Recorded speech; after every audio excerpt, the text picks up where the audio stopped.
el embajador de Gran Bretaña en Paraguay, Dr. Jeremy Coates, don Nicolás Bertebó, distinguidas autoridades nacionales, señoras y señores, distinguido público presente. Hace poco más de un año, casi un año y medio atrás, don Nicolás Bertebó me había convocado a una reunión para plantearme la posibilidad de escribir un libro sobre las relaciones entre Paraguay y Gran Bretaña.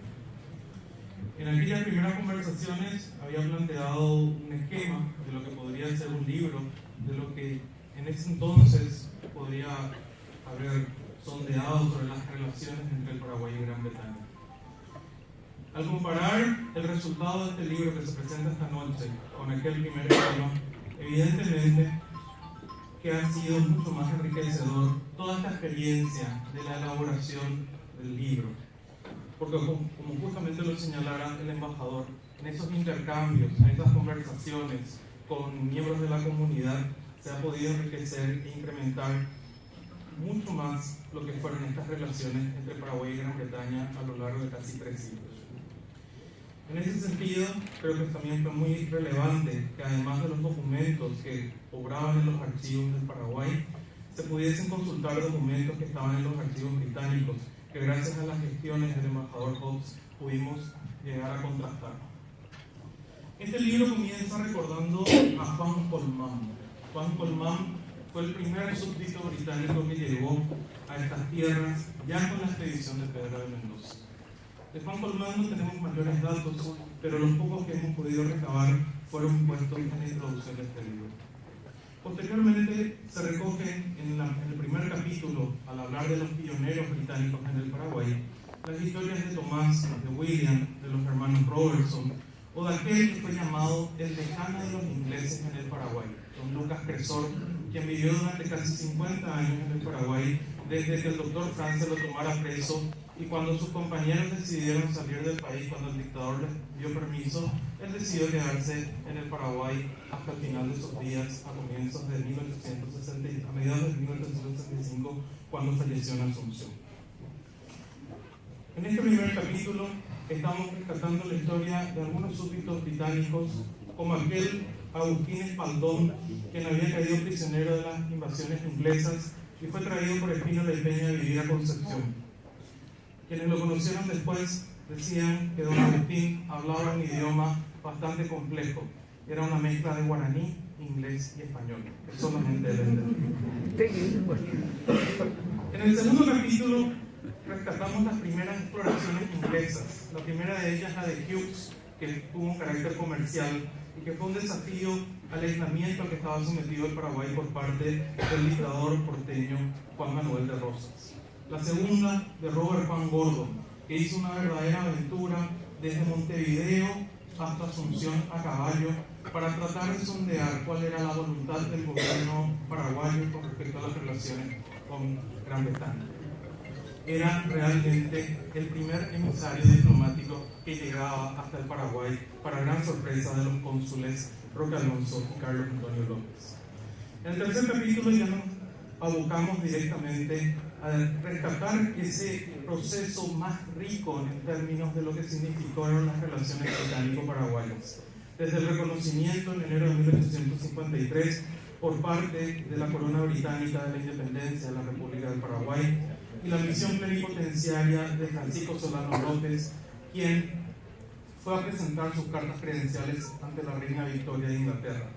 A partir de ahí viene una rica historia de intercambios comerciales, de técnicos contratados, de una europeización, como dice doña Josefina Pla, de la sociedad asuncena,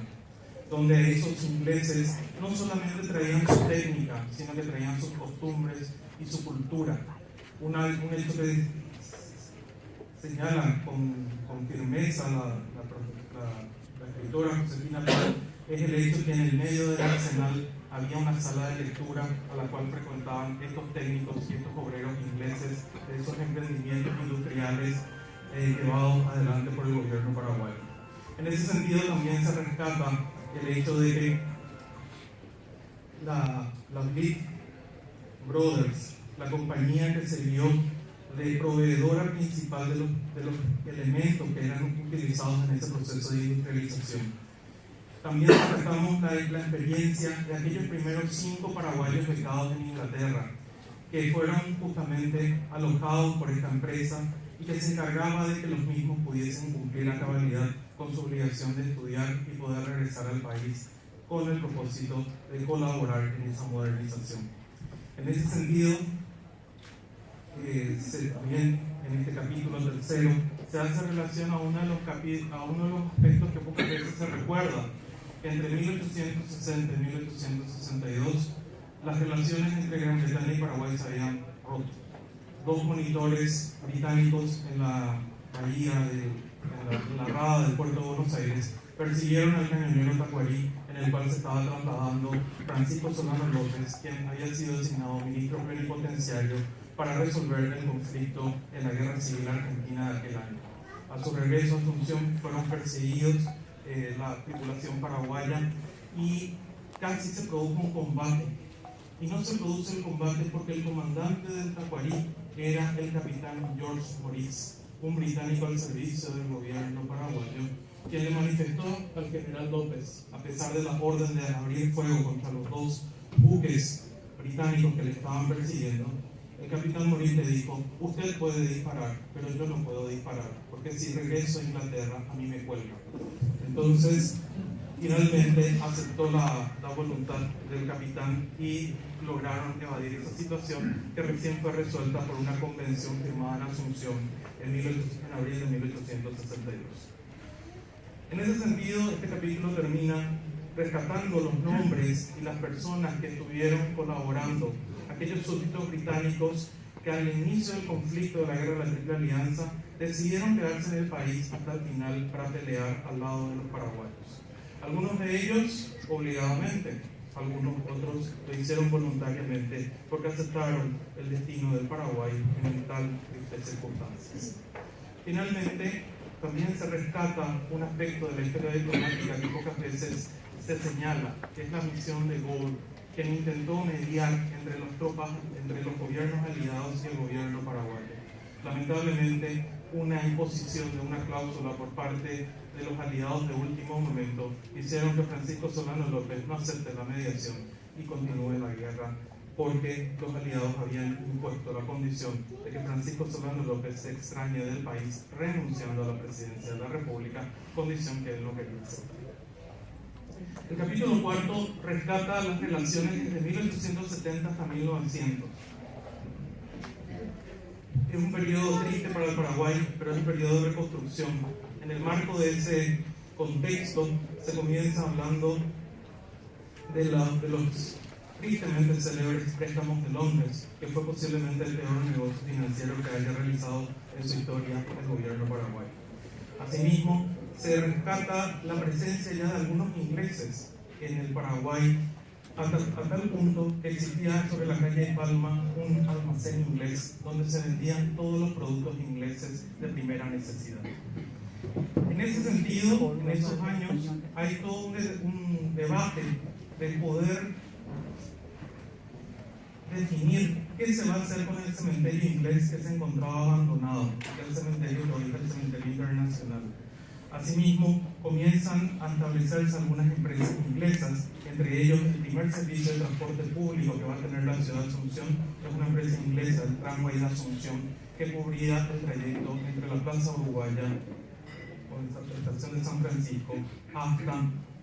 el puerto de la ciudad. En ese sentido también se utilizan unos materiales que son un poco difundidos y que permiten acercarnos a la labor de los misioneros anglicanos en lugares que hasta ese entonces estaban considerados como salvajes y a los cuales casi no habían entrado personas de la civilización occidental. En ese sentido también se hace una alusión a las colonias de origen británico. Si bien en su gran mayoría eran súbditos australianos, todavía formaban parte del Reino de Gran Bretaña, del Reino Unido de Gran Bretaña, y esas colonias se hace una relación de lo que significó su presencia en el país y las peripecias que tuvieron que enfrentar en esos procesos de colonización. El capítulo 4 va también haciendo alusión a las empresas británicas. En ese sentido, un capítulo fundamental es la empresa Lieres. Es ahí donde uno pudo aprender realmente cómo esta empresa, que estaba conformada por un capital suscrito por obreros y por representantes de la clase media como accionistas en Inglaterra, fue una de las empresas más grandes y uno de los emprendimientos que significó no solamente un aporte desde el punto de vista empresarial, sino que también esta empresa conllevó la importación de tecnología y el mejoramiento del agroganadero paraguayo en varios momentos, cuestión que se va haciendo alusión a lo largo del capítulo. En el capítulo 6 hacemos una detallada información sobre la visita del príncipe Felipe de Edimburgo en 1962 y cierra todo este capítulo el proceso de cooperación técnica entre Gran Bretaña y Paraguay, que significó el becar a casi 20 profesionales paraguayos del área veterinaria que crearon el laboratorio de investigación y diagnóstico veterinario, que significó un gran aporte para todo lo que significó el proceso de mejora del ganado en Paraguay, el LIPIA, que fue un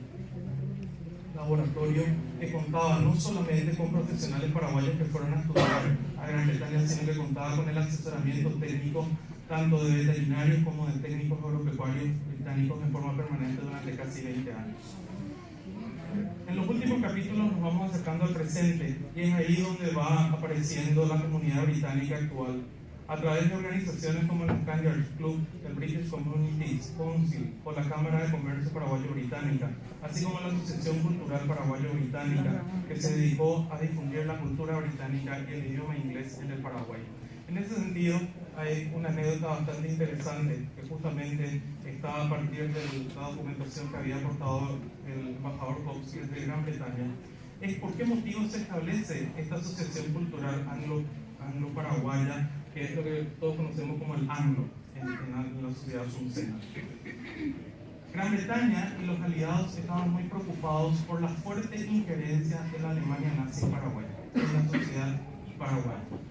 Entonces deciden habilitar estos cursos de inglés, estableciendo becas, y a los pocos meses ya tienen 300 estudiantes estudiando inglés gratuitamente, no solamente aprendiendo inglés, sino que aprendiendo sobre los valores democráticos y por qué la Alemania nazi era un enemigo peligroso para todo el mundo.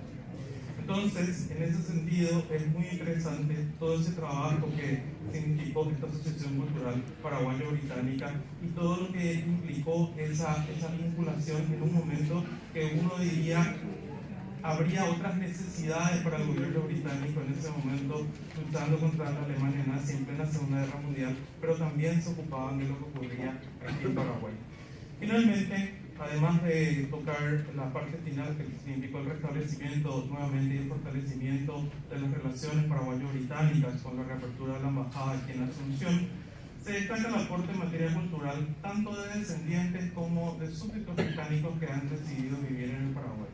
En ese sentido, obviamente se tuvo que hacer una selección en honor al tiempo y en honor al espacio, y se eligieron a dos descendientes, a Robin Wood, que es justamente descendiente de aquellos colonos de Nueva Australia,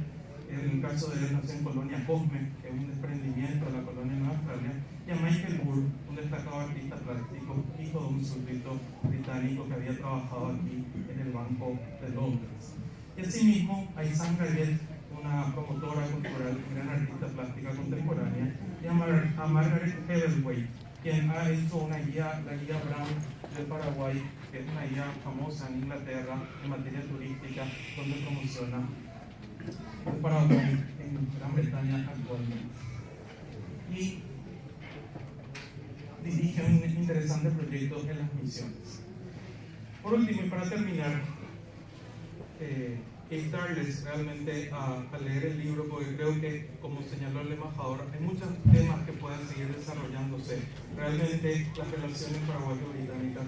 son bastante ricas, que a pesar de esa distancia, tanto cultural como esa distancia física que existe entre ambos países, evidentemente hay una historia de relaciones bastante complejas. Lo que se ha querido hacer con el libro es no solamente circunscribirlo a las relaciones estatales o a las relaciones gubernamentales, se ha querido hacer una construcción desde lo social, desde lo cultural, y tratar de comprender cuáles fueron los valores que se comparten entre ambas sociedades y la influencia de los británicos en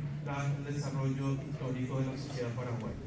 Para terminar, reiterar mi gratitud a la Fundación Nicolás Latorre Bo, la persona de don Nicolás, quien es un convencido de que la cultura es una de las herramientas más seguras para que las sociedades progresen. Al embajador Jeremy Hobbs por esta oportunidad de escribir esta obra en la cual me ha permitido involucrarme en temas que hasta el momento me eran poco conocidos. Por otro lado, no quisiera dejar de mencionar a todos los que colaboraron para que este libro pudiese ser una realidad, principalmente en materia de información y por la dedicación al tiempo que me han brindado. En este caso, mencionar a Peter Logan, a Peter Beard, al Dr. Gerardo Bogado, a Michael Burr, a Isan Gallet y a Jorge Rubiani, así mismo como a los funcionarios de la Biblioteca y el Archivo Nacional de Asunción y a los funcionarios del Archivo Histórico del Ministerio de Relaciones Exteriores del Paraguay. Muchas gracias.